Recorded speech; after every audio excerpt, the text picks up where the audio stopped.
Ukraine যুদ্ধের অবসানে রাশিয়ার সঙ্গে মিলে গোপনে নতুন একটি শান্তি প্রস্তাব প্রস্তুত করছে যুক্তরাষ্ট্র। এই প্রস্তাব অনুযায়ী মস্কোর কাছে ভূমি ছেড়ে দেওয়ার মতো কিছু কঠিন সিদ্ধান্তের মুখোমুখি হতে পারে ইউক্রেন।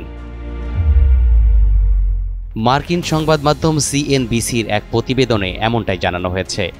মার্কিন সেনাবাহিনীর একজন মুখপাত্র জানিয়েছেন, মার্কিন সামরিক বাহিনীর জ্যেষ্ঠ কর্মকর্তারা একটি ফ্যাক্ট ফাইন্ডিং মিশনে এই মুহূর্তে ইউক্রেনে রয়েছেন। সেখানে তারা ইউক্রেনীয় কর্মকর্তাদের সাথে বৈঠকের পাশাপাশি রাশিয়ার সাথে যুদ্ধ বন্ধের প্রচেষ্টা নিয়ে আলোচনা করবেন। গত 19 নভেম্বর বুধবার বেশ কিছু আন্তর্জাতিক গণমাধ্যমের রিপোর্টে জানানো হয়, ডাবল ধামাকা অফার, ওয়ালটন ল্যাপটপ পাওয়া যাচ্ছে নতুন ছাড়কৃত মূল্যে। ওয়াশিংটন ও মস্কো সম্প্রতি একটি গোপন বৈঠক করেছেন। কিয়েভের অংশগ্রহণ ছাড়া ওই বৈঠকে 28 দফার একটি শান্তি প্রস্তাব প্রস্তুত করা হয়। এই খবরের একদিন পর আজ বৃহস্পতিবার মার্কিন সামরিক বাহিনীর জ্যেষ্ঠ কর্মকর্তারা ইউক্রেনে পৌঁছেছেন।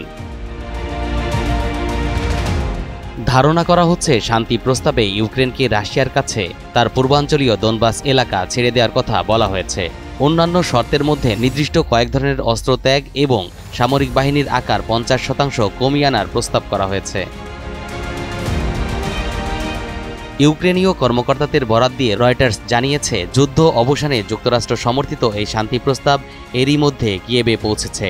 খুব সম্ভবত প্রেসিডেন্ট ভলোদিমির জেলেনস্কি এই প্রস্তাব মেনে নিতে হবে, তেমনই ইঙ্গিত দেওয়া হয়েছে। যদিও রাশিয়া নতুন কোনো শান্তি পরিকল্পনা হওয়ার বিষয়টি অস্বীকার করেছেন। হোয়াইট হাউস 28 দফা শান্তি পরিকল্পনার অস্তিত্ব নিশ্চিত করেননি।